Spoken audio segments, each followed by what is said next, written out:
We do have a world of people out there, and we'll slowly see our numbers increase. So we went from 5 to 28 to 32 to 34. This is like election results coming in. So let's see when we stabilize a little bit, and then I'll give it another minute or so, and we'll get going with what I think is going to be a fascinating discussion this afternoon. Good. Okay, we're up to 92, 95. Let's break 100. Tony did a good job organizing this. Look at this.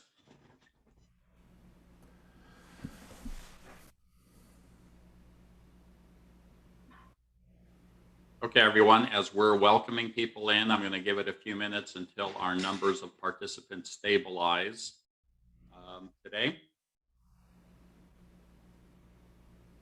And looks like we're sort of at 114 participants. So this really 115, 116, 117. So it keeps growing. But certainly this is very encouraging for us to have a webinar like this and for your ability to ask questions of a team that is quite expert in this arena. My name is Boris Lushniak. I'm the Dean of the School of Public Health at the University of Maryland in College Park, Maryland. And I also happen to be the chair of the ASPPH Advocacy Committee. And so our group here is actually works together very closely. The leads of the monthly meetings of the Advocacy Committee. And I want to welcome you now, 124 participants, to this Association of Schools and Programs of Public Health webinar, which is entitled The Impact of the Election Results on Academic Public Health. And again, at a very critical time in our nation's history, and one can say in public health history, of having a brand new administration coming aboard, looking back at the election results from this past November, albeit that they came in quite slowly and with a certain amount of leftover uncertainty.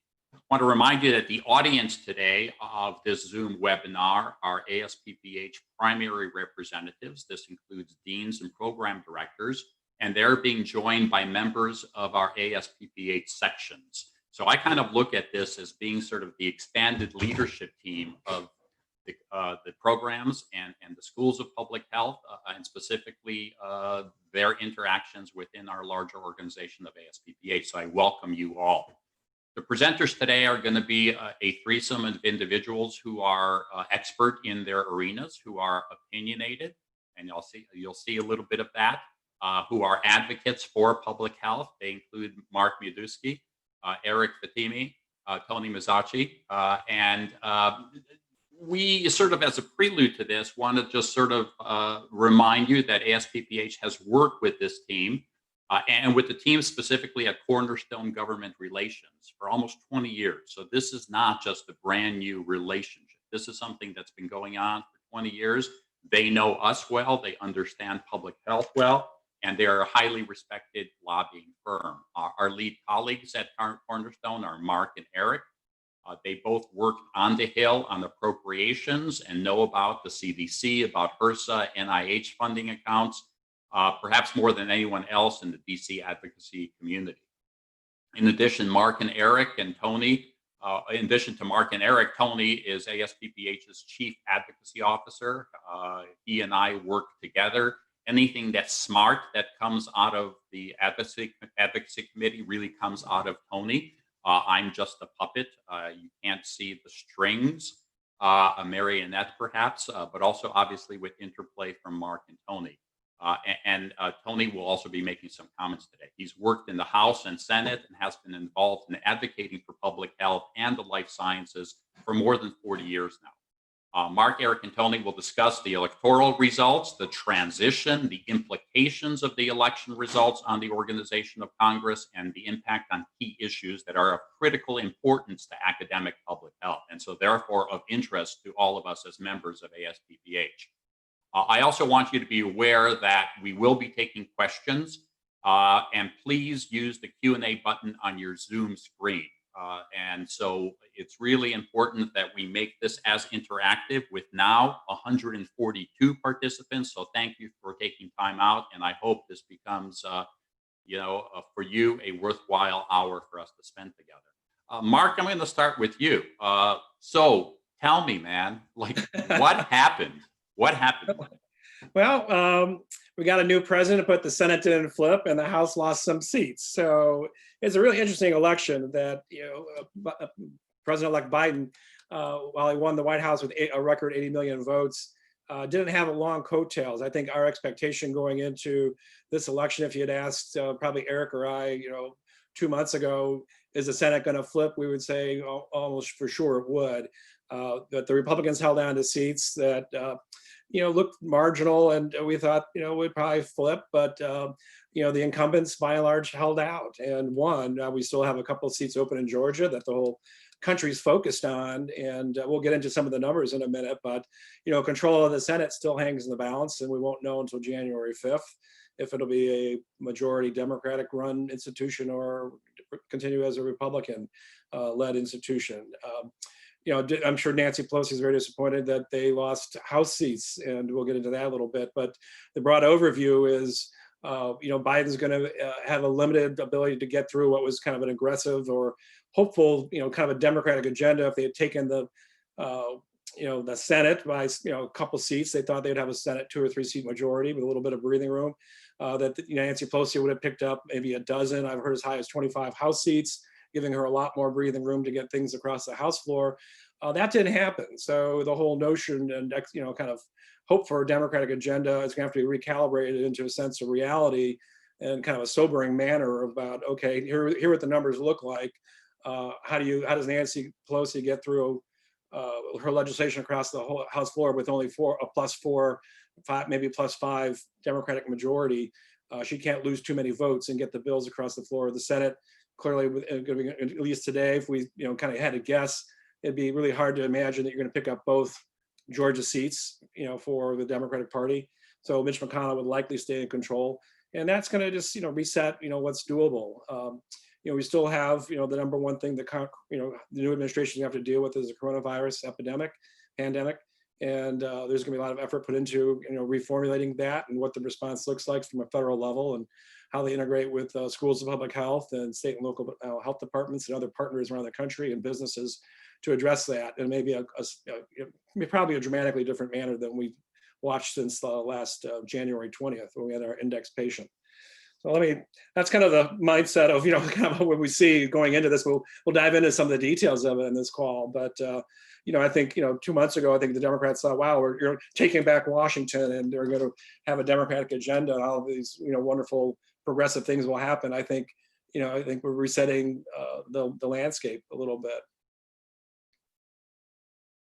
Hello, Eric or Tony, do you want to chime in as an overview comment?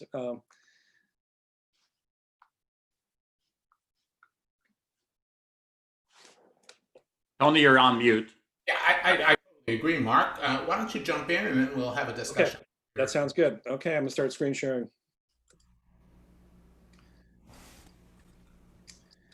Okay, so here we go.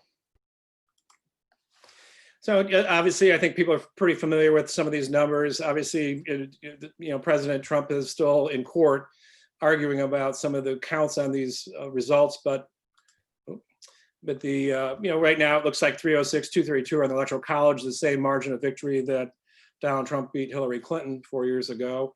I mentioned we have 2 uncalled Senate races. If they both flip, you would obviously be 50-50, but just to remind folks, Vice President Harris is a member of the Senate, so that gives us would give Democrats 51 votes and give them the majority. On governors, we only had 1 new governor flip in Montana, but so we have the country's kind of split in the state houses as governors are 24 Democrats and 26 Republicans. House races, I know this is a little busy, but we still have a lot of House races that are not yet called.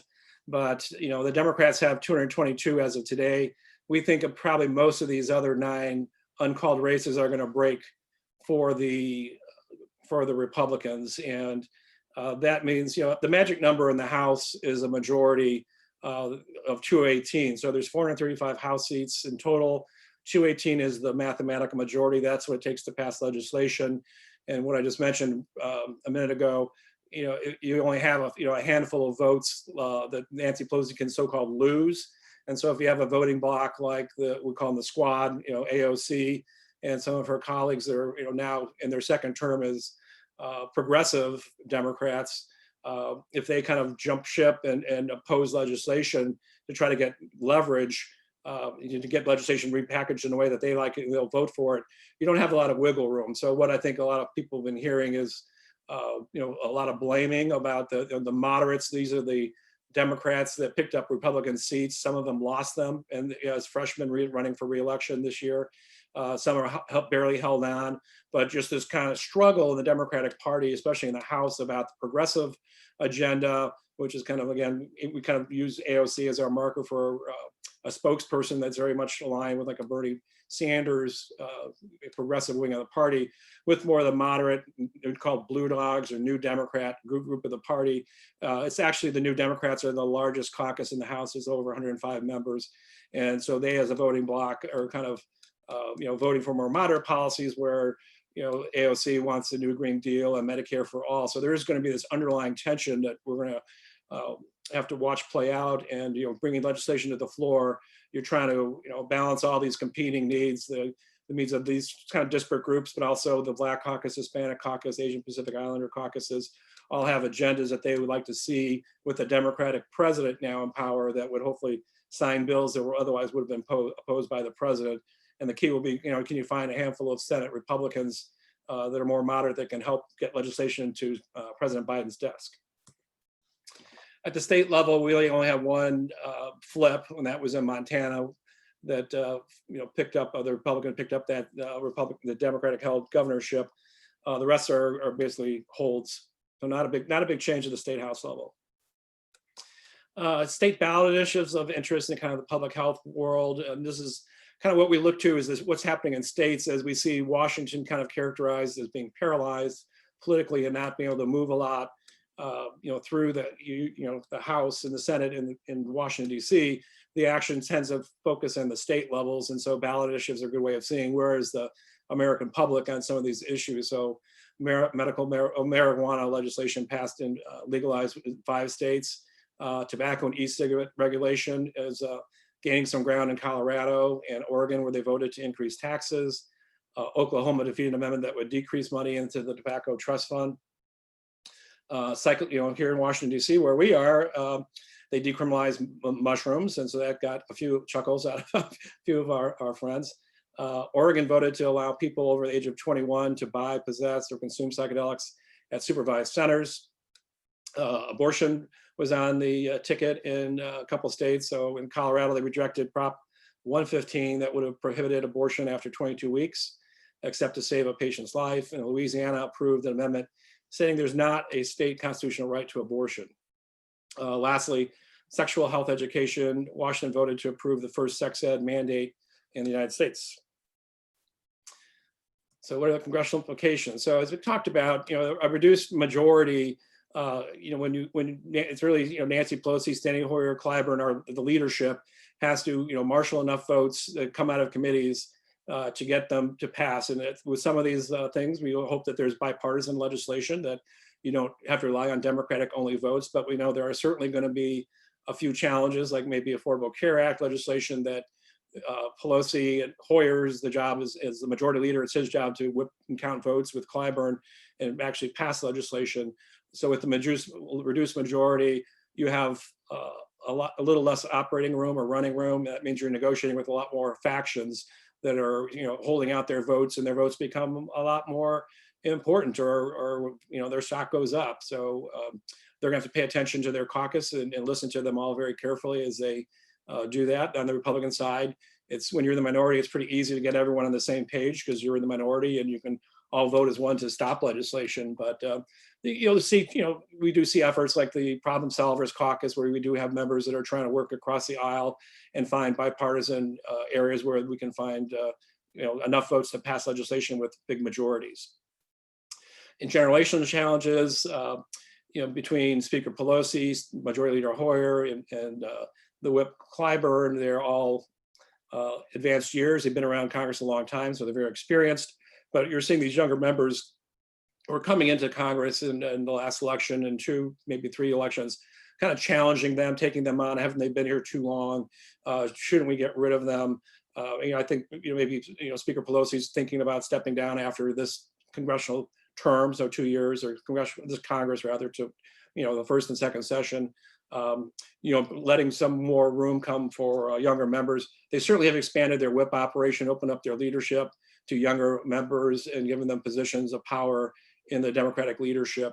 But that is something that we're hearing a lot about, a lot of griping, especially in the House.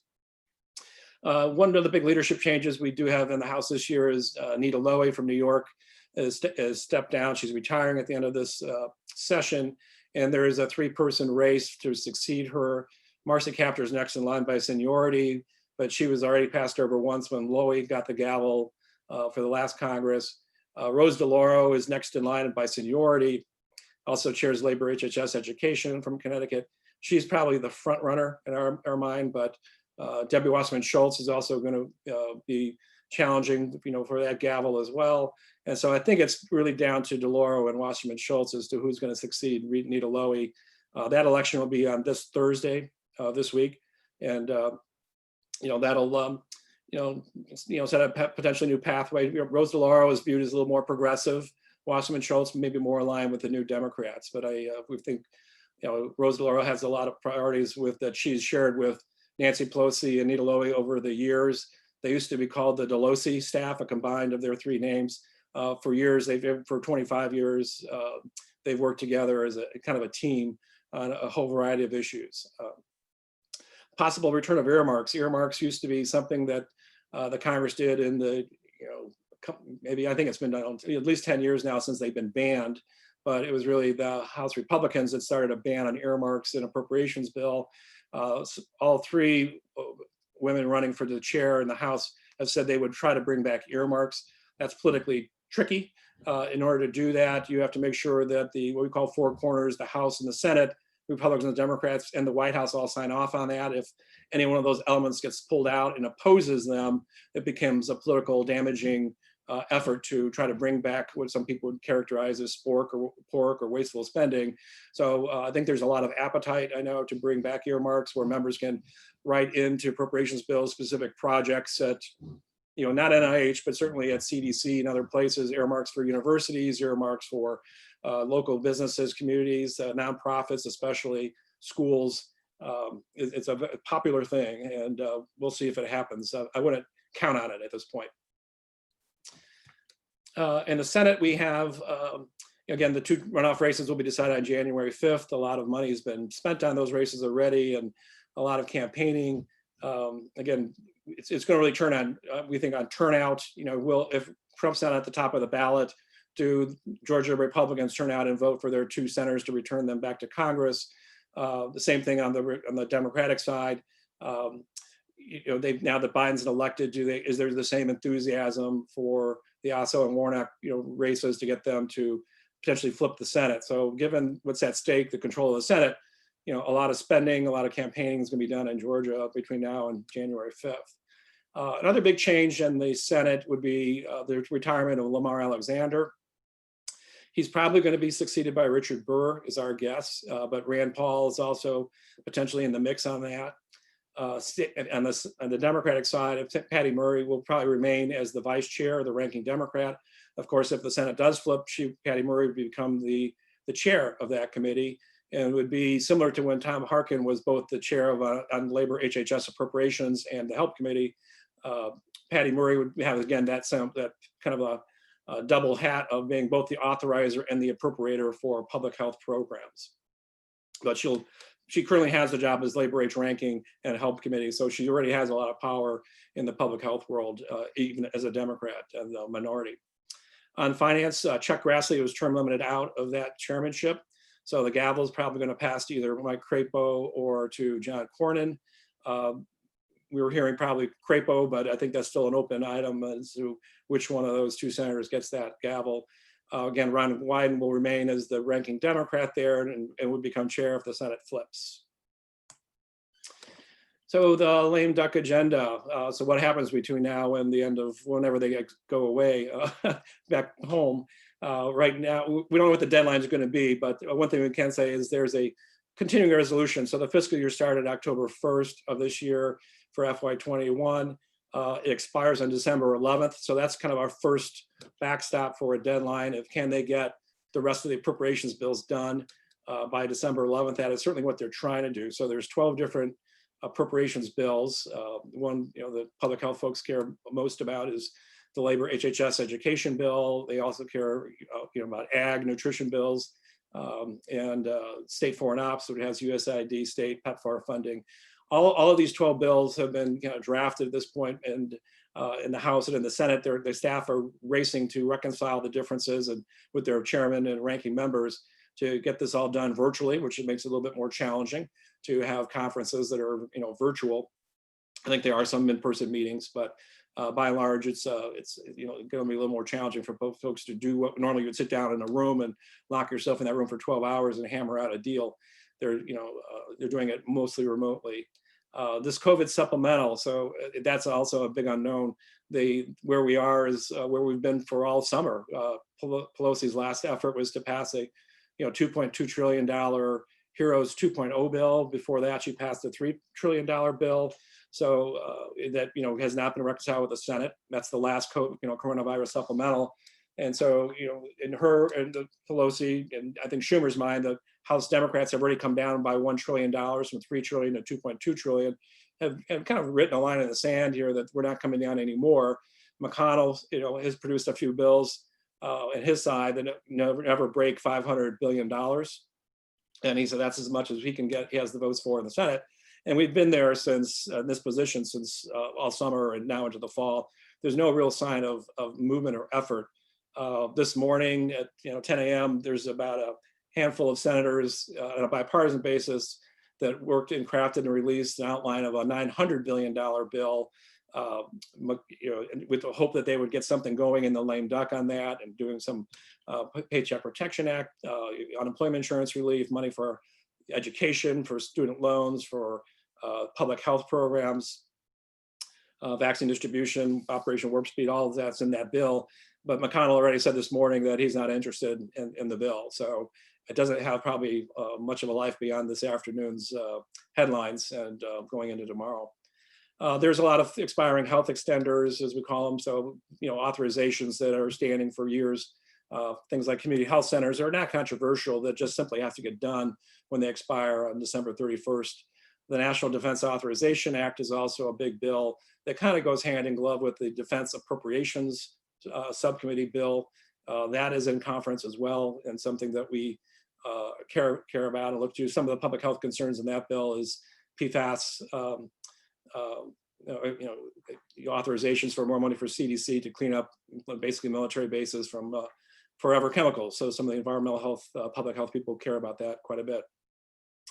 So members are still always looking to pass non-controversial bills, and they typically use an expedited process for that. So things that have been introduced in the House and in the Senate over the 2 years of this Congress, they're all going to die, and they have to be reintroduced as new bills next Congress. So there's always a rush to kind of see what last-minute deals can get scraped together across the authorizing committees and get them sometimes tacked on to the back end of an omnibus appropriations bill.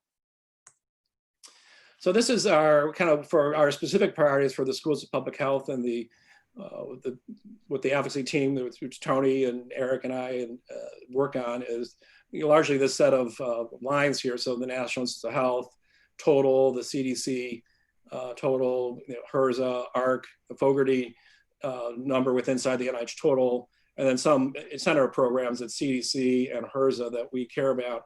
One thing you don't see on this chart because it would get too busy, but the president's budget, this has been all throughout the Trump term.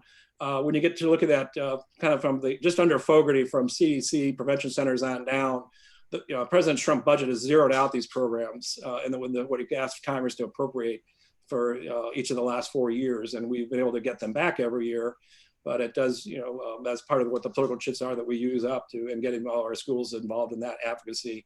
So let me, at the top of the chart, NIH is one that all the schools care almost the most about, given the size of it and how much funding for schools and programs comes from NIH.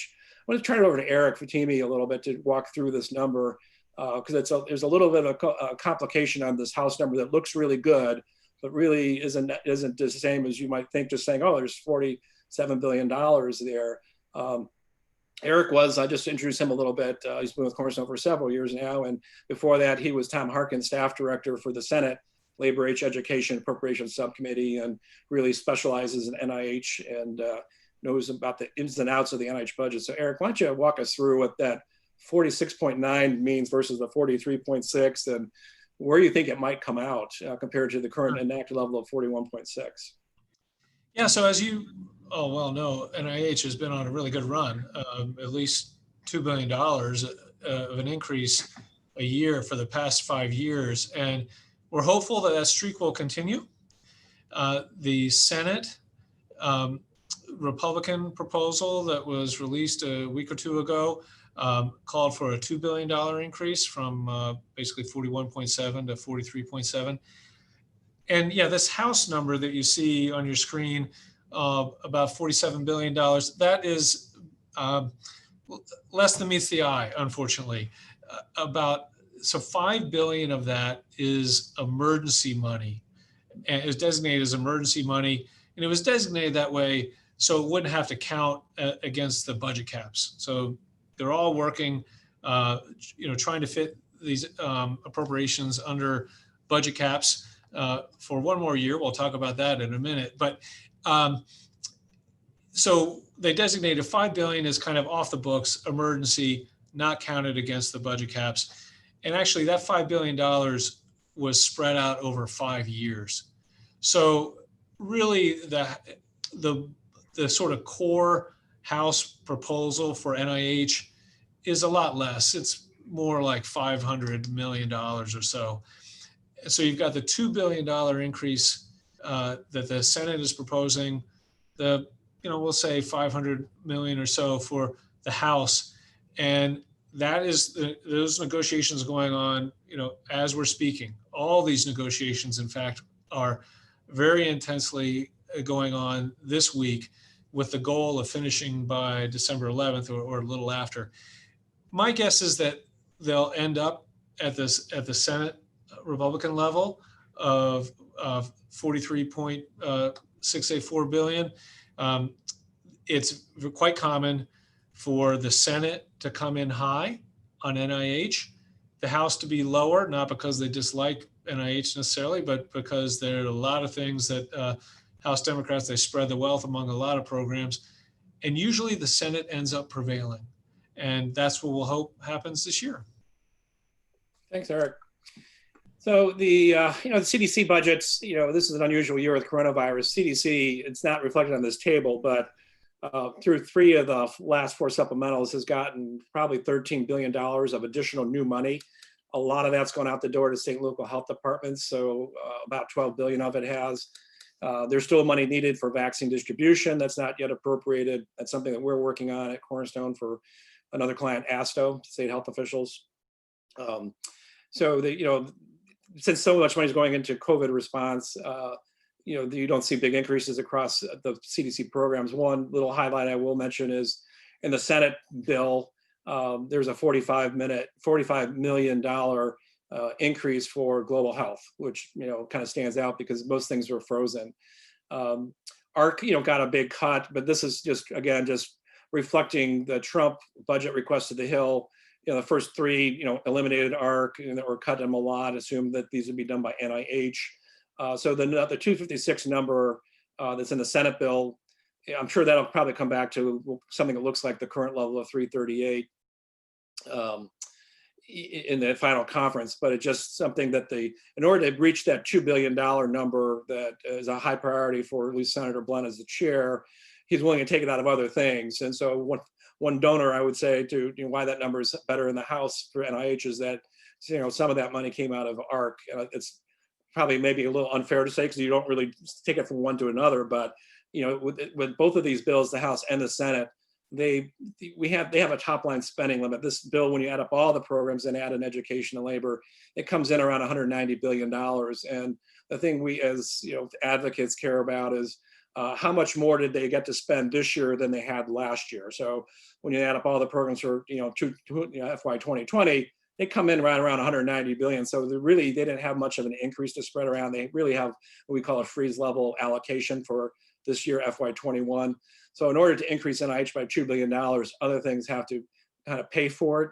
And there is a little bit of a gaming of the system here, knowing that it'll come back in conference, that somehow they'll find money through other offsets or one-time budget gimmicks that they can take it away from some other program in order to get all the numbers back to kind of at least last year's level and have some sense of increases. But this is also reflects the last year of some budget caps are going to expire. So we'll get into a different territory, and we'll discuss that a little bit later in another slide about what future budgets might look like. But this year was very much constrained by there really wasn't an increase to spread around throughout this bill. And so the other numbers I think are just speak for themselves, that it largely freezes, and a little bit of an increase for the prevention research centers. So getting into the 117th Congress agenda that'll start next year. Obviously, as we mentioned, the structure of the Senate is going to be dictated by those runoffs in Georgia. The first thing they'll be doing is try to fill out those cabinet positions. So there's, beyond cabinet members, there's in total about 4,000 political positions. So people that have worked on campaigns, people who are back in the States, they're all calling their senators now and their congressmen saying, I would like to get one of those political jobs. It's also, if you want to know where those jobs are, there's actually almost like a phone book of them. It's called the Plum Book, that lists all the different jobs by cabinet agency and agents and non-cabinet agencies. There's about 1,000 of those political jobs that have to be confirmed by the Senate. So that's a big effort to get, they kind of swap over that workforce. So the other Republican political appointees are by and large leaving. There is a little last minute effort to convert a lot of positions to a new OPM Schedule F. So that might allow some of the political appointees to burrow in. I think if Biden comes in, he'll probably overturn that, and they will kind of look for folks that came in as political appointees and kind of converted over to career, and they will figure out what they want to keep them or send them to another place of employment. Supreme Court obviously is going to be something that all presidents care about, and who, if there is a vacancy, who Biden would nominate. Let me turn this back over to Eric to talk about the appropriations section of the slide. Sure. And speaking of appropriations, I can share some breaking news, and that is that Rosa DeLauro was selected by the Democratic Steering Committee to run appropriations in the next Congress. Now that is subject to a final vote by the caucus later in the week, but that bodes very well for her. So probably going to be Rosa DeLauro taking over appropriations. So let's talk about spending in the next Congress. Normally, the president's budget is supposed to be released on the first Monday of February. That almost certainly will not happen next year for a couple of reasons. One, this year's appropriations process is going to finish up best case scenario on December 11th, so quite late. That always causes delays in the next year. But more importantly, it will be a new administration, and new administrations are almost always slower out of the gate to deliver their first budget. What often happens is that the new president will release what they call a skinny budget, and that's might be in March, where it's kind of an outline of the priorities, and then a more detailed budget, the kind of thing we're used to, maybe March or even April sometimes. One of the big stories about next year will be that we won't be entering the year with budget caps. So for the past 10 years, the government, when it comes to discretionary spending, has been limited by by budget caps that were put into law through the Budget Control Act. And those have been tinkered with from time to time, but next year they're off. We are looking at budget caps, so it's kind of open season. We'll have to see what will happen on the spending. One thing that another big issue that will be dealt with is the debt ceiling has to be addressed. Remember that this has been kind of a fraught moment sometimes whenever country has hit about to hit the debt limit. That's going to happen again next summer, so you'll hear about that.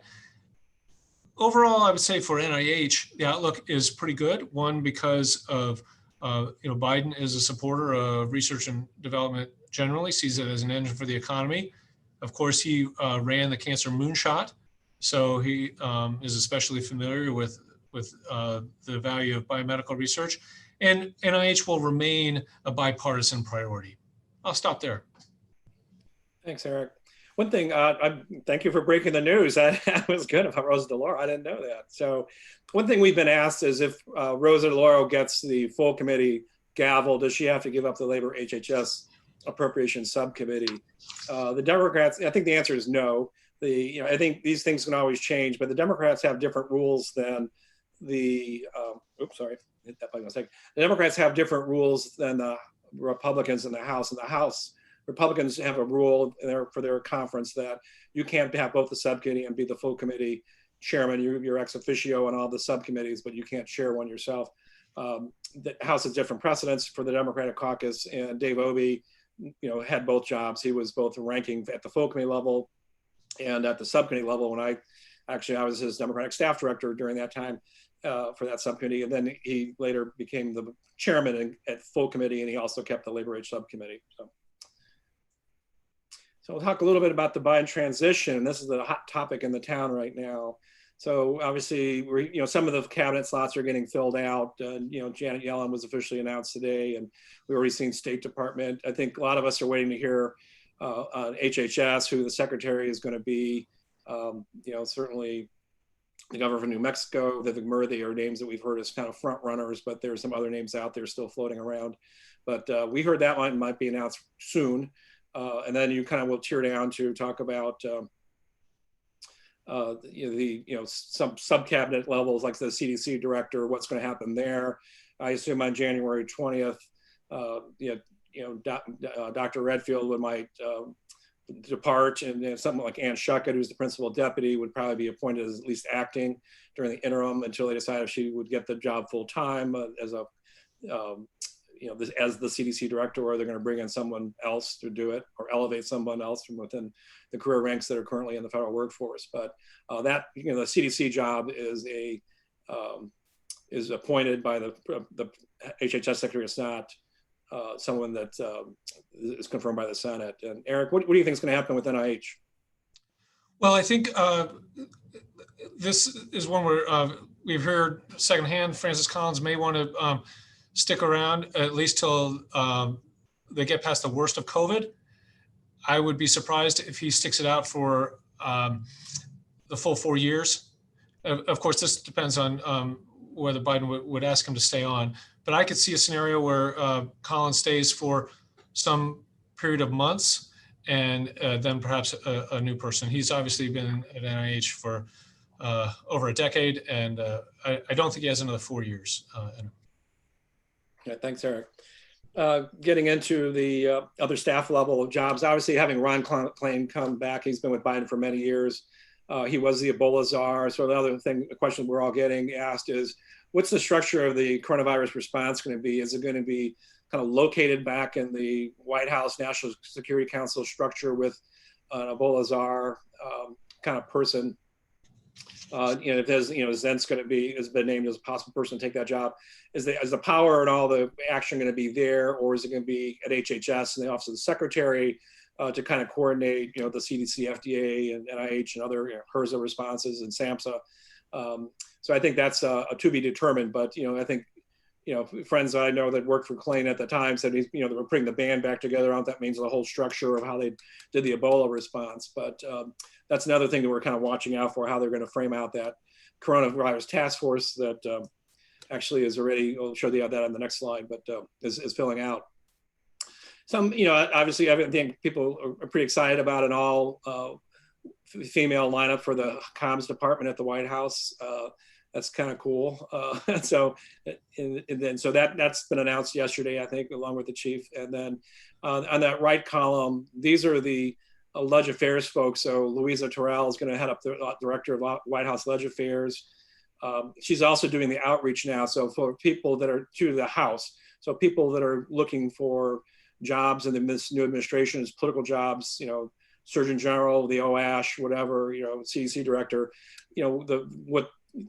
what people are doing is you talk to members of Congress that you know well, so especially people that are in charge of those authorizing committees with oversight, especially if they're committees like in the Senate where you actually confirm positions.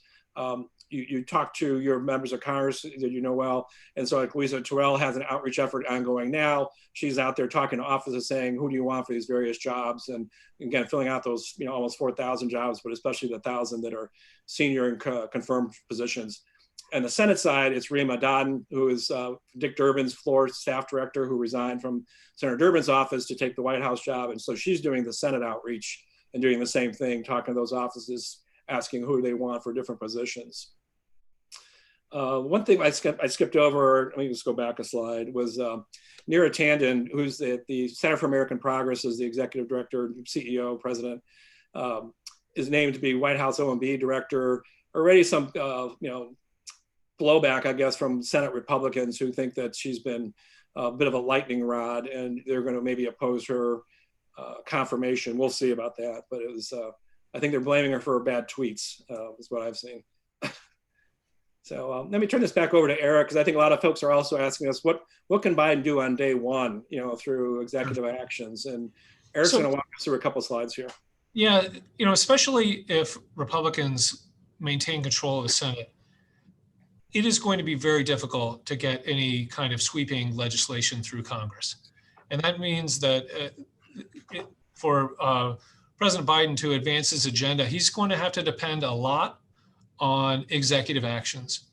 And there are really three main types: executive orders, agency guidance documents, agency rules.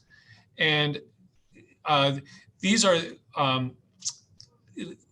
we've all, I'm sure, heard about plans that the President Biden might want to do to undo things that were done in the Trump administration. And what could he potentially do on day one? The general rule of thumb is the easier it was to implement the action, the easier it is to reverse it. So an executive order is something that is very simple. The president can just do it with the stroke of a pen. As President Obama said, I've got a pen and a phone. And their executive orders is one of those things that can be done with a pen. It's also very easy on day one to just reverse. But some of them can be a lot more difficult. If it's a rule and it's gone through a rulemaking process, that would take many months to reverse. So people often tend to lump them all together. I would just say, as you all are following it, there are differences, and some are very easily can be done on day one, and some will take many months. Mark, could you flip to the next slide? Yep. So these are just, we won't go through all these, but just the kinds of things that would be out there that President Biden may want to reverse. Again, if it's an executive order, he can do it easily. If it's a rule, it's going to take quite a bit of time. Next slide, Mark. And then these would be some in the environmental world. There's a lot, of course, that President Trump did through executive actions in the world of environmental regulations, climate change, et cetera. There's a lot that President Biden's going to want to undo, and we'll look for many, many changes there. Thanks, Eric. I think we'll turn it over to Tony to talk about this slide. Yeah, I just wanted to mention a few other issues that the association has been very actively engaged in during the Trump administration. First, on immigration. Again, since most of Trump's actions have been based on executive power, reversals should be possible. The Biden administration is expected to continue and expand the Deferred Action for Childhood Arrivals program. He's likely to push Congress for legislation to provide the Dreamers covered by DACA with a pathway to citizenship. The threat that the Trump administration has voiced repeatedly about ending the optional practical training program, that threat is gone. The limitation on visas to citizens of Muslim countries will likely be reversed, but it may be delayed and included as part of a post-COVID-19 travel easing. But perhaps most importantly, the demonization of foreign citizens is likely to end, creating a much more welcoming environment for future international applicants and international students. On the educational loan side, they're both short and long-term issues. Short term, the COVID-19 suspension of educational loan payments and the stopping of collections and the waiving of interest, all those expire on December 31st. Without a COVID-19 stimulus deal, Congress is unlikely to be able to extend these suspensions. Trump could extend some of the provisions through executive action, but the administration hasn't seemed to voice any interest in doing so. Long term, Biden has promised some level of student loan debt relief.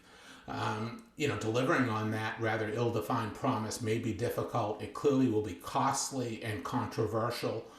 Most economists claim that student loan debt forgiveness provides almost no direct stimulation to the economy. And so as part of a stimulus bill, it's less appealing. One issue, though, that Biden will be tremendously helpful on is the public service loan forgiveness program. The Trump administration has badly mismanaged the program, making it very difficult for our graduates to have their debts forgiven.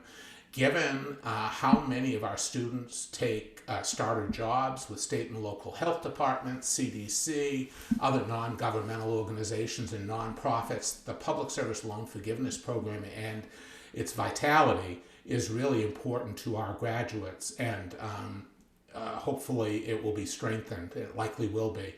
And lastly, given Dr. Biden, the First Lady's interests, there likely will be a major push to make community college tuition at a minimum free. That's a less costly alternative than some of the other proposals that are out there. Lastly, some pernicious and late political executive orders will likely go by the wayside almost immediately.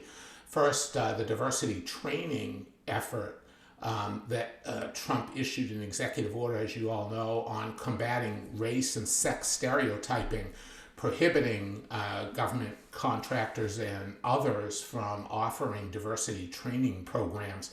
That likely is one of the executive orders that will be repealed almost instantly. And also the issue that Eric and Mark mentioned about politicizing the civil service, efforts to Trump issued an executive order last month removing protections for many senior civil service positions. There are some government union folks saying that the executive order, if it stayed in place, might make it easier for President-elect Biden to get rid of some of those Trump appointees who are trying to burrow in. But the federal employee union is strongly opposed to this, and it's likely that Biden will pull back the executive order almost instantly. We're also likely, on the next slide, Mark, to see some major changes in global engagement. Of course, we're rejoining the World Health Organization. We're going to hopefully make our funding commitments to our international organization partners. We're going to rejoin the Paris Climate Accord, and we may well join the COVAX effort with the World Health Organization. Given the time, Mark and Eric, I think we should probably stop there and take some questions. So, Dr. Lishnak, I think we'll turn it back to you.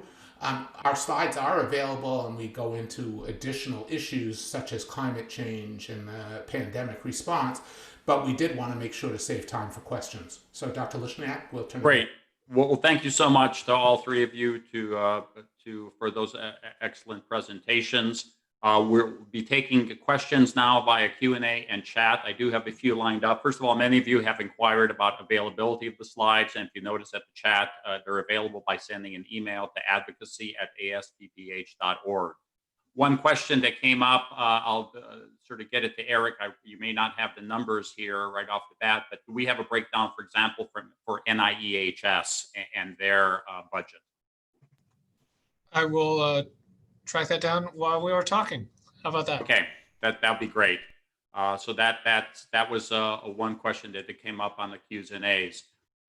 In terms of questions on the chat, we have one that deals with sort of the controversial issues that we sort of go through, and I'll pose this to Mark, is What about chances of abolishing the Electoral College? Is there enough controversy out there that we're at a point where we're ready to change?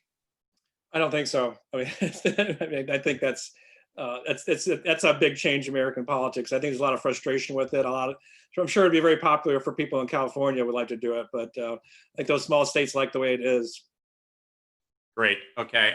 There's also a question on gerrymandering. And before we get to the question on gerrymandering, all of you are going to walk away. We have 136 participants. I hope learning something new because I was intrigued with the term gerrymandering. And the reality is, for those of you who may not know the origin, it actually is named after Eldridge Gary, pronounced with a hard G, who was a signer of the Declaration of Independence, also governor of Massachusetts, who in 1812 enacted a law so that his state representatives can actually be reassured re-election.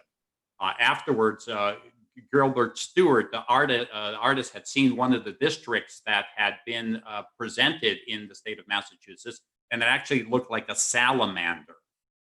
And then somebody called it a gerrymander, which therefore became a gerrymander as an animal. So that's where gerrymandering comes from.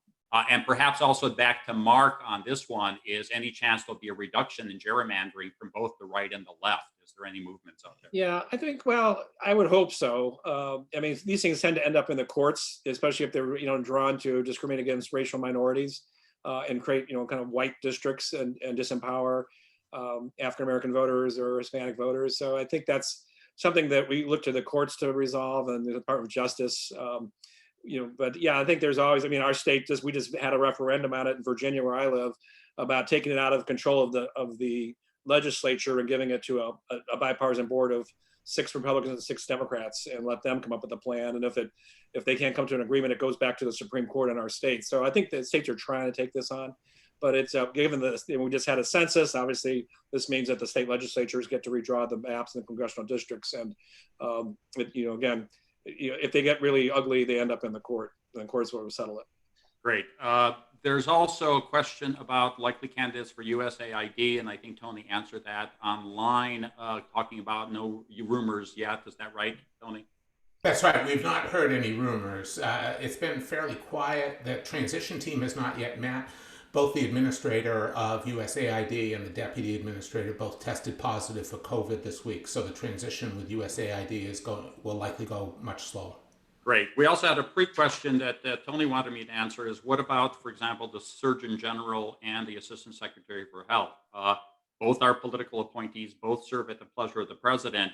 What's interesting for me, obviously being a career officer retired, is both are commissioned officers in the U.S. Public Health Service. So it's not as simple as saying you're political, you're gone.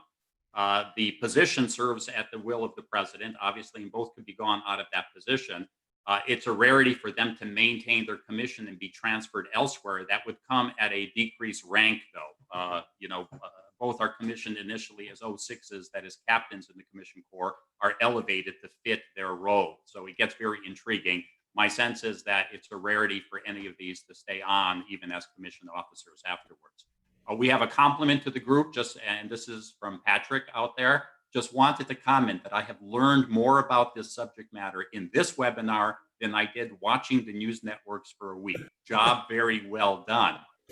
And so therefore, go ASPPH. And, I'm a member of ASPPH. My institution is, this is what your, membership dollars go for. So anyhow, do you anticipate that the Biden administration will waive the requirement for F1 students to take in-person classes in the spring, given COVID? Yes, we do expect that. The question is timing. There's a whole set of administrative relief issues related to the Department of Education that expire. And the question is, well, will these extensions come before various internal registration deadlines? But we are expecting that to be eventually waived by the Biden administration. Whether the Trump administration does it or not is hard to guess. Frankly, they've really checked out big time since the election, and so it's hard to get answers to some of these questions. Great. Computer modeling to reduce partisan gerrymandering. Is that being looked at all? I'm not aware of it. It's a good idea, but I mean, I'm just don't focus Yeah. on gerrymandering. So I don't, Okay, so it'll be interesting to use 21st century technologies in the future. Well- For all you out there, Eric did post the NIEHS numbers, so they are out there in the chat box if you're specifically interested in that subset of NIH dollars. Will there be any appetite or traction to reverse the tax on university endowments? Anybody? It's not been mentioned so far. I'm sure there will be an effort by AAU and some of the higher education associations to reverse that. But it'll take congressional action, and I don't believe a tax bill is in the offing early on in the administration. Great. Okay, we have 2 more minutes or so out there. Do we have any concluding statements, or if anybody wants to post a final question, or if you want to get back to some of the areas that we didn't touch upon, Tony, it's left up to you. How do you guys want to finish up? Well, I just might mention a couple of things. One is, of course, we send out a advocacy newsletter every Monday. Most all of you on this call should be getting it. If you're not receiving it, please let us know at advocacy@asppph.org. It's our effort to make our institutional leaders the most informed people on campus when it comes to public affairs activities affecting public health. Secondly, online, we have various resources available, including an activities report that has links to source documents of all of the activities that ASPPH has taken on the policy and advocacy front this year. There's probably links to 400 or more different letters and initiatives that we've been engaged in, and I would just call your attention to that. After this is over, we'll send you links to some of the materials that have been mentioned on the call. Great. One question that just came in to anyone out there: how do we best support depoliticizing public health in general? Is there something we should be doing in the advocacy world? Elections help. Good. Well, again, and one thing I will, however, put out there, and this is a plug for our advocacy committee, is the fact that we do have a committee. There are members of the committee, but our monthly advocacy meetings, as with all 3 of these incredible minds that are in front of you, and I'll add myself as a less incredible mind as a 4th on that. But that being that, those are open to primary reps, right, Tony? Yes. So that if you want more of this, and part of the answer is how do we support this? Well, what we do is we advocate for depoliticizing, and that is part of the job of our advocacy committee at ASPPH. And so join us on the monthly meetings. That's really important. Thanks to all. We got a nice note again. Appreciate this webinar. We're at 3:59 and now 1,600 hours according to my watch. To Mark, to Eric, to Tony, to ASPPH, the team behind the scenes that puts this all together, to Laura's incredible leadership, and to you, the members of ASPPH, right? We're only as good as the members and the advocacy that we get from all of you. Thank you so much for being part of this webinar, and let's go on to be optimistic in 2021, realizing that the world is going to be a better place, but only if we are part of that better place change, right? We have to be elements of change in all this. So thank you all so much. Way to go, team. thanks. Thank you.